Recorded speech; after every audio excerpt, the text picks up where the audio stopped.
제가 2월 5일 수요일 이 강단에서 말씀을 전하고 대략 3개월 만에 전하게 되었습니다.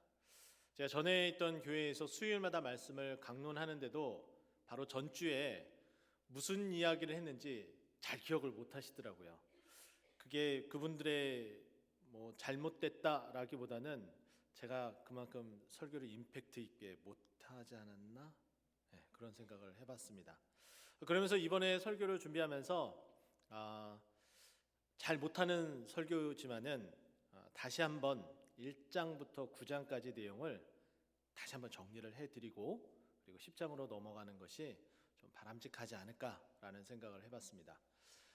이 사도행전은 데오빌로 각하에게 보내는 편지, 두 번째 편지로서 누가복음의 두 번째 누가복음이라고 해도 틀린 말은 아닌 것 같습니다.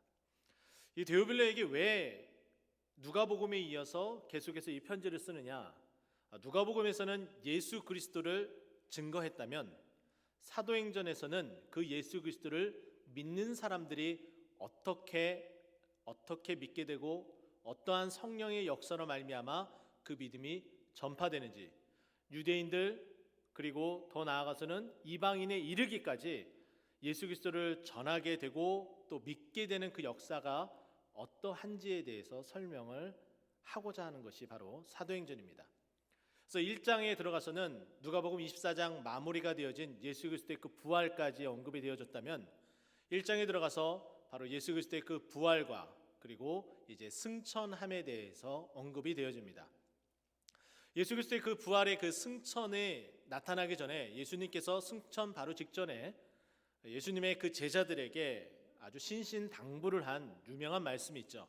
여러분도 아마 이 성경 구절은 다 암송하리라고 생각이 되어집니다. 바로 사도행전 1장 8절인데요. 오직 성령이 너희에게 임하시면 너희가 권능을 받고 예루살렘과 온 유대와 사마리아 땅끝까지 이르러 내 증인이 되리라 하시니라 라고 말씀하고 있습니다. 바로 이 말씀을 우리가 잘 기억해야지 앞으로 풀어지는 모든 말씀들이 다 이해가 되는데요. 성령이 임하고 역사함으로 말미암아 예루살렘부터 시작된 그 믿음의 확장된 모습이 바로 계속해서 유대와 그리고 사마리아 지역 그리고 땅끝까지 이르는 모습이 언급이 되어집니다. 바로 이렇게 1장에 예수님의 그 신신당부에 이어서 가룟 유다가 죽고 자살하고 나서 거린한 그 12제자의 그 빈 자리를 제비 뽑아서 마띠아라는 사람을 바로 그 12제자의 자리를 세우게 됩니다. 그리고 나서 2장에 들어가서는 바로 성령이 임하는 오순절 성령의 역사가 나타납니다. 제가 금방 사도행전 1장 8절 말씀에 바로 오직 성령이 너희에게 임하시면이라고 언급을 해드렸죠. 바로 그 성령이 바로 2장에 들어서서 임하게 됩니다. 이 성령이 아주 특별하게 임하게 되었는데 우리가 기도할 때에 방언으로 기도하는 분이 계세요. 그런데 이 사도행전 2장에 나타나는 방언은 다른 방언과 조금은 특별했습니다. 어떻게 이게 역사를 하냐면은 각각 자기 출신의 내가 만약에 한국 사람이라면은 저는 그냥 한국말로 기도를 할 뿐인데 미국 사람이 제가 기도하는 그 한국말을 듣고 어떻게 알아듣냐면은 영어로 알아듣는 거예요. 굉장히 특별한 경우가 되겠죠. 보통 기도를 할 때에 우리가 말하는 천상의 소리, 천국의 소리에서 방언 이런 종류가 아니라 그냥 여러분들이 한국말로 우리가 이상은 알고 있는 이 우리의 나라 말로 그냥 막 기도를 하게 되면은 아프리카 사람이든지 아니면은 아시아 여러 종족의 여러 각각 나라의 언어를 가지고 있는 사람들이 자기 언어로 알아들었다라고 언급을 하고 있습니다. 이렇게 말이 계속해서 예수 그리스도를 전하게 되는 일들이 벌어지면서 사도행전 2장 47절 말씀을 보게 되면은 주께서 구원받는 사람을 날마다 더하게 하셨다라고 말씀하고 있습니다. 금방 성령이 임하면서 바로 예수 그리스도를 전해야 되는 그 일들이 나타나게 되니까 각각에 흩어져 있었던 그 사람들이 그 말을 듣고 구원하는 일들이 점점 더 벌어지게 되는 거예요. 금방 사도행전 1장 8절 말씀의 어느 한 부분이 이루어져 나가고 있는 것이죠. 3장에 이제 들었습니다. 그렇게 되면은 바로 베드로와 요한이 기도하는 시간에 맞춰서 예루살렘 성전으로 들어가게 됩니다. 바로 그 성전 미문 앞에 앉아 있었던 나면서부터 안진뱅이였던, 걷지 못했었던 사람이 구걸하는 모습을 보고 베드로가 은과 금은 내게 없거니와 내게 있는 것으로 내게 주노니 나사렛 예수 그리스도 이름으로 일어나 걸으라 라고 했을 때 그 안진뱅이가 일어나서 걷는 일이 벌어지게 됩니다. 그로 말미암아 성이 소동하게 되고 4장으로 넘어가서 그 일로 말미암아 고소고발이 이루어지면서 베드로와 요한이 대제사장 앞에 끌려가게 됩니다. 바로 그 대제사장 앞에서 변론을 하기 시작을 하죠. 그런데 바로 그때에 베드로와 요한을 위해서 기도하는 예루살렘 성도들이 있었습니다. 아주 간절히 기도했죠. 그렇게 간절히 기도하니까 기적이 나타나고 성령이 나타나는 역사가 벌어지게 되는데 4장 31절 말씀은 이렇게 언급을 하고 있습니다. 빌기를 다음에 모인 곳이 진동하더니 다 성령 충만하여 하나님의 말씀을 전하니라 라고 언급을 하고 있습니다. 다시금 1장 8절로 돌아가서 생각해 볼까요? 오직 성령이 너희에게 임하시면이라고 말씀했잖아요. 그 성령이 다시금 빌기를 다해서 그곳에 임하니까 어떤 일이 벌어집니까? 담대해져서 하나님의 말씀을 전하는 일들이 벌어졌다는 거예요. 하나님의 말씀을 전했다는 것은 그 말씀을 듣고 믿는 사람들이 더 늘어나게 되었다는 말과 동일한 표현이라 할 수 있습니다. 그리고 나서 여러분이 잘 알고 계시는 사도행전 5장의 아나니아와 삽비라 이야기, 6장에 들어가서는 믿음의 사람들이 주님의 일을 하는 것과 그리고 구제하는 일에 다 신경 쓸 수 없기 때문에 7 집사를 선택하는 일들이 있습니다. 성령과 지혜가 충만한 사람, 여기도 성령이 들어갑니다. 바로 그 성령과 지혜가 충만한 사람 7 집사를 선택하는데 그 중에 한 사람인 우리가 잘 알고 있는 스데반 집사에 우리는 집중하게 됩니다. 그 스데반 집사가 박해를 받게 되고 그 박해를 받는 가운데에 7장에 들어가서는 바로 예수 그리스도를 구약 성경을 나열하면서 예수 그리스도가 바로 그 구약 성경이 이야기하고 있는 메시아고 구원자이다 라는 것을 증거를 하는 아주 긴 설교가 언급이 되어집니다. 그리고 나서 바로 스데반 집사가 순교에 이르게 되죠. 그리고 나서 그 순교하는 일, 바로 스데반 집사를 죽이는 일에 가담을 했었던 8장에 들어가서 사도 바울, 그때 당시로는 바로 사울이 등장하게 됩니다.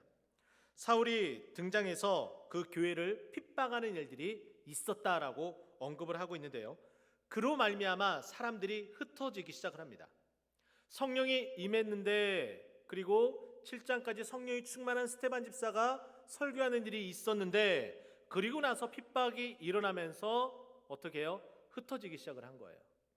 그러니까 예루살렘에 머물렀었던 이 사람들이 유대로 흩어지기 시작을 하고 사마리아로 흩어지기 시작을 합니다. 그래서 8장에 들어가서 바로 이 복음이 사마리아 지역까지 전해졌다라고 언급이 되어지고, 더 나아가서는 무슨 일이 벌어지냐면은 8장 안에서 바로 에디오피아 여왕 간다게의 네시에게 예수 그리스도를 전하는 일이 벌어지게 됩니다. 그러면 이 에디오피아 간다게 여왕의 그 네시는 그 말씀을 듣고 예수 그리스도를 믿게 되는 거예요. 구약 성경을 믿었었던 사람이었죠. 근데 그 사람이 이제 그 구약 성경이 언급하고 있는 예수 그리스도를 믿게 되면 어디까지 그 말씀이 전해집니까? 바로 에디오피아까지 전해지게 되는 거예요.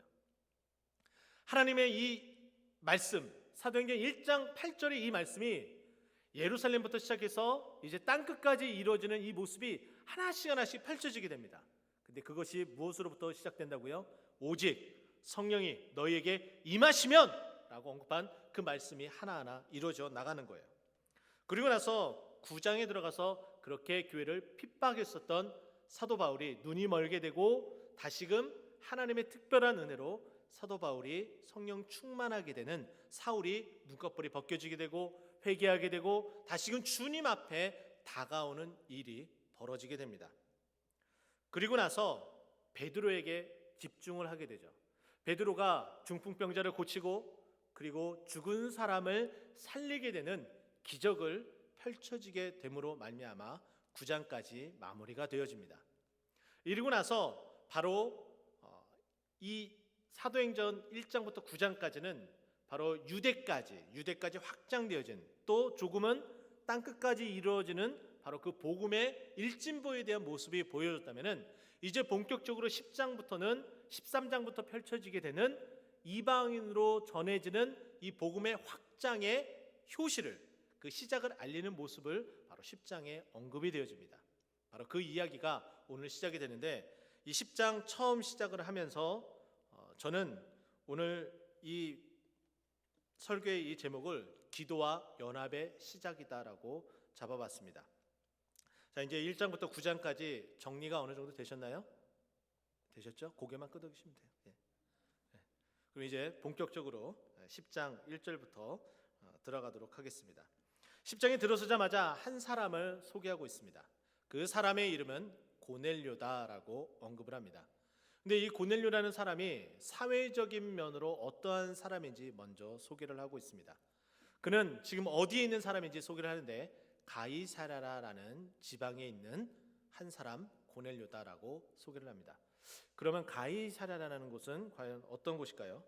이곳은 스트라토 망대라는 곳이라고 명령되어진 아주 자그마한 항구 마을이었습니다. 그런데 헤롯 대왕 시절에 이곳을 특별하게 만들어서 바로 로마의 황제에게 헌정하는 도시가 되어져 버립니다. 그래서 이곳이 스트라토 망대가 아니라 가이사라라는 지명으로 얻게 되는데, 이 가이사라라는 이 지명 바로 영어로 바꾸게 되면은 시저이고, 이 시저는 황제라는 칭호를 그 이름과 똑같습니다. 그러니까 황제라는 도시를 만든 거예요. 그러기 위해서 헤롯이라는 사람이 어떠한 일들을 하게 되냐면은 바로 여기에 큰 극장도 만들고, 그리고 경마를 할 수 있는 큰 원형 경기장도 만들고, 그리고 헤롯이 거할 수 있고, 그리고 로마 군대들이 주둔해서, 그리고 로마의 높은 지휘자들이 와서 즐길 수 있고 머물다 갈 수 있는 큰 왕궁까지 건설하게 됩니다. 자그마한 마을에서 큰 곳이 됐죠. 그러면 이곳이 과연 어떤 곳인지 지도를 한번 살펴볼까요? 지도 잠깐 보여주실까요? 저 맨 위쪽에 파란색으로 동그라미 채워진 곳이 있죠? 보이시나요? 네, 고개만 끄덕이시면 돼요. 네, 보이시죠? 바로 저기가 가이사라라는 곳입니다. 네, 그러면 계속 진행할게요.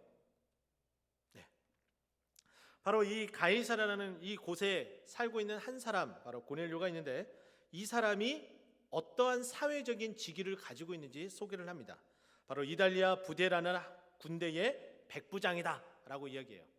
로마 황제니까 당연히 이탈리아, 지금의 이탈리아, 바로 이달리아 군대라는 직속 부대가 관할할 수 있는 로마가 통치하고 있는 도시라는 것을 다시 한번 언급을 해주고 있고, 바로 그곳에서 100명 혹은 많게는 600명까지 가능하다고 하는데, 바로 그 수많은 사람들이 머물러서 진두지휘하고 그리고 보호할 수 있는 곳이 바로 이곳이었습니다. 바로 그곳에 그 모든 그 군대를 장관할 수 있는 바로 부대장인 바로 고넬료라는 사람이었습니다. 먼저는 지금 사회적인 지위, 왜냐하면 이 편지를 지금 읽고 있는 바로 그 사람에게 당신과 같이 이 지위적으로 높은 사람이다라는 것을 언급해주고 싶었기 때문이에요. 그러면 이제 두 번째로는 사회적인 것이 아니라 어떤 부분에 접근을 하냐면은 바로 내면적인 것과 신앙적인 것에 접근을 하고 있습니다. 2절 말씀인데요, 그가 경건하여 온 지방과 더불어 하나님을 경외하며 백성을 많이 구제하고 하나님께 항상 기도하더니 라고 언급을 하고 있습니다. 네 가지를 지금 언급을 하고 있어요. 첫 번째는 그가 경건했다라는 것이고, 두 번째는 온 집안이 하나님을 경외했다, 세 번째는 백성을 많이 구제했다, 그리고 네 번째는 기도했다, 하나님께 기도했다라고 얘기하는데, 여기에 하나 조사가 더 붙습니다. 어떤 단어예요? 항상이라는 단어예요. 그만큼 하나님을 바라보면서 기도하고 신앙생활하며, 그리고 신앙생활뿐만 아니라 그 신앙생활에 걸맞는 믿음의 본을 보이는 사회 속에서 빛과 소금의 역할을 감당하는 사람이었습니다. 자, 그러면 잠깐 우회하도록 할게요. 5월 5일 어린이날 어제부로 한국 프로야구가 개막을 했습니다. 관심 없으시죠? 네, 제가 좋아해서 하는 얘기예요. 한국 프로야구가 개막을 했는데 코로나19 상황으로 말미암아 무관중 경기를 하더라고요. 2020년 프로야구 선수 전체의 평균 연봉이 얼마인지 아십니까? 1억 4,480만 원이에요. 엄청나죠? 그 중에서 가장 많은 연봉을 받는 선수의 연봉은 무려 25억이에요. 한 해 1년 동안 받는 금액이 어마어마하지 않습니까? 각 프로 구단에서 선수들에 대한 연봉을 책정을 할 때에 그 선수가 팀에 어떠한 기여를 할 수 있을지에 대한 여러 가지 척도가 있습니다. 그 척도를 그 영어로 표현하는데 툴, 어떤 기능이 있는지 이렇게 도구, 기능 이런 단어로서 표현을 합니다. 가장 모든 것에 타격, 수비, 주루, 그리고 경기 센스 모든 걸 다 해서 모든 걸 다 잘할 수 있는 선수, 가장 유능한 선수는 5툴, 6툴 이런 얘기를 해요. 그러니까 5가지가 다른 선수보다 잘한다, 6가지가 더 잘한다 이런 얘기를 해요. 그러면 5가지, 6가지를 잘하는 선수는 다른 한두 가지를 잘하는 선수보다 어떻게 해요? 연봉이 더 많을 수밖에 없어요. 자, 그러면 이제 돌아갔으니까 다시 돌아올게요. 지금 저는 이 부분을 보면서 고넬료라는 사람이 포트를 가지고 있는 사람인 것 같아요. 이제 왜 제가 야구 얘기했는지 이제 이해가 되시죠? 4가지 특별한 다른 사람들에게 견주어서도 정말 특별한 것이 있었는데 그것은 경건함이었고, 그것도 한 가지는 온 집안이 하나님을 경외하였고 예배하였고, 그리고 또 한 가지는 백성을 많이 구제했고, 그리고 마지막 한 가지는 뭐였어요? 하나님께 기도하는데 항상 기도했대요. 이 4가지만 하더라도 정말 대단하지 않습니까? 제가 만약에 구단주로서 연봉을 준다면 한 100억은 주고 싶어요. 자, 그러면 이쯤에서 한번 여러분들에게 질문 한번 해볼까요? 여러분은 믿음의 몇 가지 툴을 가지고 싶습니까? 한 가지 갖고 주고 싶다. 손 들어 보실래요? 역시 욕심을 내셔야 돼요. 이럴 때는. 그렇죠? 2가지 이상. 더 욕심 내십시다. 3가지 이상. 집사님, 3가지 이상. 손 드신 분, 감사합니다. 자, 고넬료처럼 4가지 이상. 더 욕심내도 좋습니다. 여기에 더 플러스해도 상관없습니다. 자, 이렇게 신앙의 욕심을 내서 고넬료처럼 쓰임받는 여러분 되시길 예수 그리스도로 축원드립니다. 바로 이렇게 믿음으로 신앙생활을 해나가는데 이 4가지의 특별한 하나님 앞에 쓰임받는 그런 기능을 가지고 있는, 믿음의 기능을 가지고 있는 이 고넬료라는 사람이 바로 3절 말씀 보면은 하루는 제 9시쯤에 라고 되어져 있어요. 이것은 약간 뭘 의미하냐면은 사도행전 3장 1절에 있는 이미 우리가 보고 넘어갔었던 그 구절에 있는 것을 유추함으로 말미암아 여기까지만 봐도 이제 무엇을 이야기할지 알 수 있게끔 만들어요. 왜냐하면 3장 1절에 보면은 베드로와 요한이 제9시에 기도하러 예루살렘 성전으로 들어가게 되잖아요. 그죠? 그럼 여기서 제9시라고 갑자기 마침이라고 이야기하면서 들어가는 바로 이 하루는 제9시쯤에 되어 라는 이 표현 속에는 경건한 사람, 그리고 항상 기도했었던 이 고넬료가 어떻게 했다는 거예요? 기도했다라는 것을 우리가 유추할 수 있어요. 그러면 그 유추대로 정말 들어맞는지 한번 볼까요? 환상 중에 밝기 봄에 기도하니까 당연히 환상을 보는 거예요. 사도행전 2장에 나타난 바로 기도할 때 이 환상이 임한 그 역사가 그대로 또 다시 나타나는 거예요. 환상을 봄에 하나님의 사자가 들어와 이르되 고넬료야, 나타나서 이제 고넬료의 이름을 부릅니다. 자, 그랬더니 4절 말씀 보니까 고넬료가 주목하여 보고 이르되 주여 무슨 일이니까? 자, 여기서 보면은 고넬료가 두려워했다. 이거는 그냥 무서워서 공포감에 떨어서 이런 표현보다는 하나님을 경외함으로 그 하나님의 그 경외함 앞에 섣불리 다가서지 못하는 모습. 그죠? 마치 모세가 떨기나무 불 가운데 임하시는 그 하나님 앞에 다가가지 못했었던 그 모습. 우리가 기억하는 그 모습대로 그런 경외감을 가지고 있는 두려움이에요. 그 두려움 가운데에 기도하니까, 믿음이 있으니까 어떻게 해요? 담대히 나아갈 수 있는 거예요. 담대히 나아가며 어떻게 이야기합니까? 주여 무슨 일이니까? 주님이 이제 알았습니다. 주여 무슨 일이니까 물어보게 됩니다. 그랬더니 천사가 이르되 내 기도와 구제가 하나님 앞에 상달되어 기억하신 바 되었다라는 거예요. 하나님께서 기도와 구제를 받으셨다는 거예요. 여기서 어떻게 보면 두 가지라고 볼 수가 있는데 저는 한 가지로 압축하고 싶습니다. 어떤 한 가지냐면은 기도를 통해서 하나님께서 특별한 마음을 주시니까 그 특별한 마음, 구제의 마음을 그대로 실천에 옮기는 거예요. 그러니까 기도에 대한 다른 행동을 그대로 한 것이죠. 그러니까 결국에는 이 기도라고 볼 수가 있는 거예요. 지금 보십시오. 여러 가지 기능들 가운데에 특별히 어디를 집중하고 있는 거예요? 항상 기도에 힘썼다라는 곳에 다 지금 몰입을 하고 있는 거예요. 물론 백성을 많이 구제한 것도 여기 포함이 되겠지만은 저는 그것보다는 오히려 기도에 더 집중하고 싶습니다. 왜냐면 오늘 저희 설교 제목이 기도와 뭡니까? 연합의 시작이니까. 그죠? 기도에 집중을 해서 들어가게 되었습니다. 자, 그랬더니 하나님의 사자가 그렇게 이야기하면서 뭐라고 이야기합니까? 내가 지금 사람들을 욥바로 보내어 베드로라 하는 시몬을 청해라 라고 얘기해요. 지금 욥바에 있는 베드로다라고 얘기해요. 이거는 이미 9장 말미에 죽은 자를 살린 바로 베드로가 무두장의 시몬의 집에 머물러 있는 그 모습 욥바를 언급을 하고 있습니다. 자, 다시 한번 지도 보여주실까요? 네, 아까 맨 위에 가이사라라는 곳에 파란 동글뱅이를 제가 칠해놨어요. 그리고 나서 쭉 그 지중해 해변 쭉 내려오면은 욥바라는 곳에 제가 이렇게 동글뱅이를 쳐놨습니다. 이 거리가 한 어느 정도 될까요? 대략 50km 정도입니다. 50km 정도면은 굉장히 긴 거리예요. 시속 100km로 열심히 달려도 30분 이상 가야 되는 거리예요. 꽤 먼 거리인데 거기까지 가서 청해라라는 것은 같이 만나서 무엇인가를 해라, 이루어라 라는 의미를 담고 있습니다. 그래서 결국에는 우리가 10장 이후에 보게 되면은 베드로가 이곳까지 와서 설교하고 하나님의 말씀을 전하는 일이 벌어지게 돼요.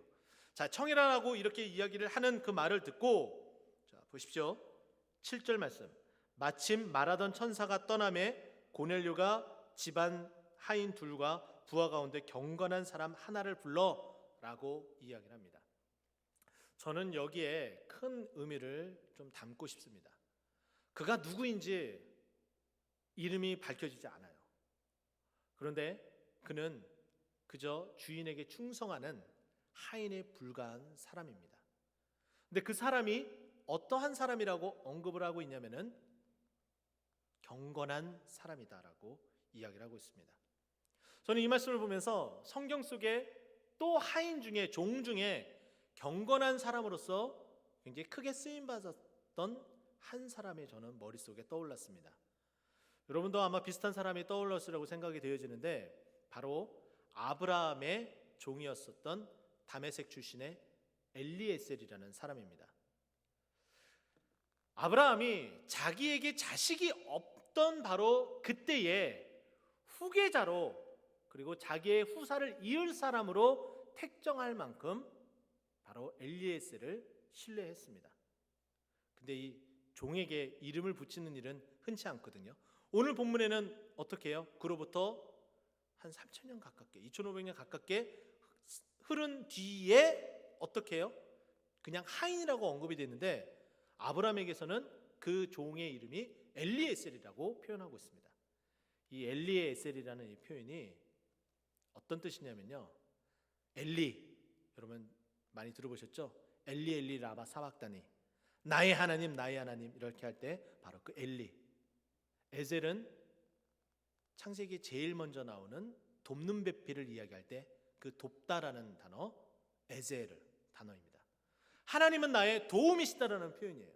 종의 이름을 줬는데 그 종의 이름이 하나님은 나의 도움이시다.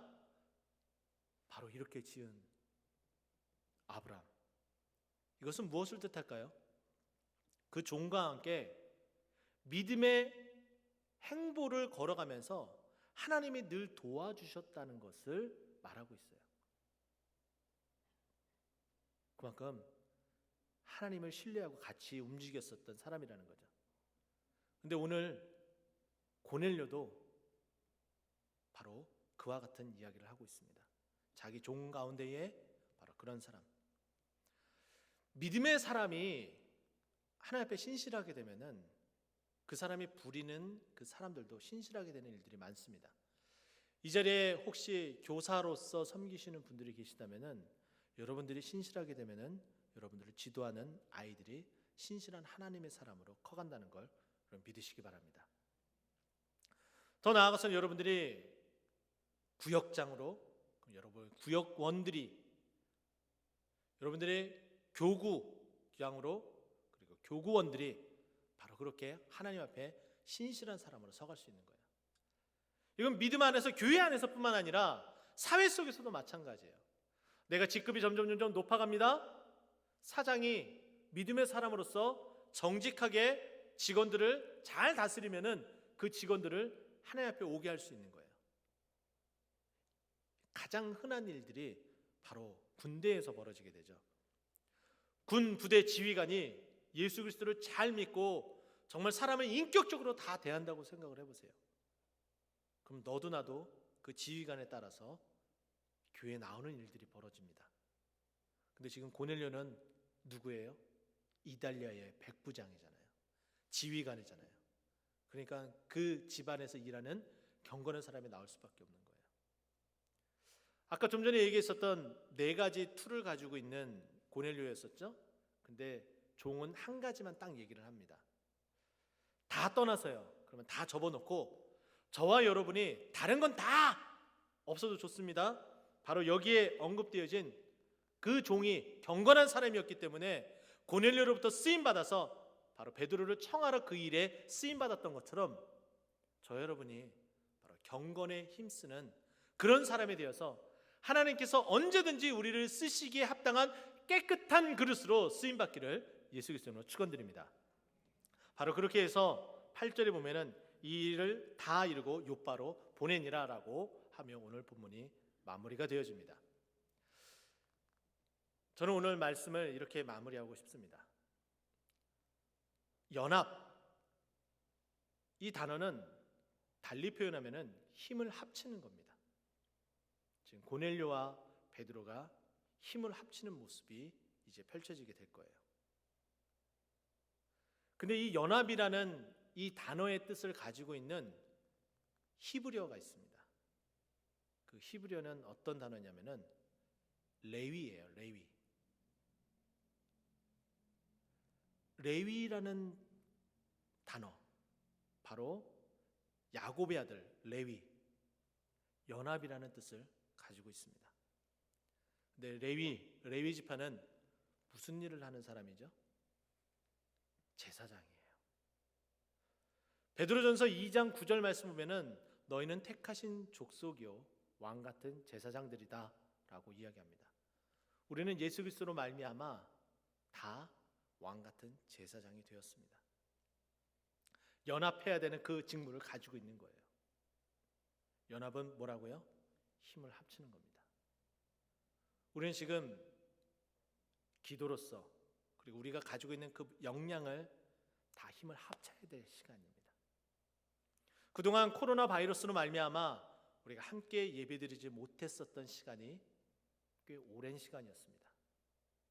무려 석 달이라는 시간이에요. 이 석 달이라는 이 시간 동안에 많은 분들이 힘들어하고 어려워했습니다. 특히 믿음이 연약한 분들이 더 했겠죠. 우리가 그분들을 위해서 기도해야 되고요. 우리의 기도가 하나 둘씩 모여서 힘을 합쳐져야 될 때가 바로 지금의 때입니다. 주일을 시점으로 해서 이제 3일째 되었습니다. 앞으로 아직 3일, 4일이라는 시간이 더 남았어요. 우리가 기도로서 힘을 더 합친다면 망설이는 우리 성도님들이 믿음의 결단을 하고 함께 모여서 예배드리며 영광 돌리는 일들이 있겠다라는 마음으로 이 말씀을 전하는 겁니다. 오늘 이 시간, 짧은 시간일지라도 우리가 함께 기도로서 같이 연합해서 힘을 모아서 하나님 큰 역사를 이루어 주시옵소서. 우리 함께 이렇게 기도하지 않겠습니까?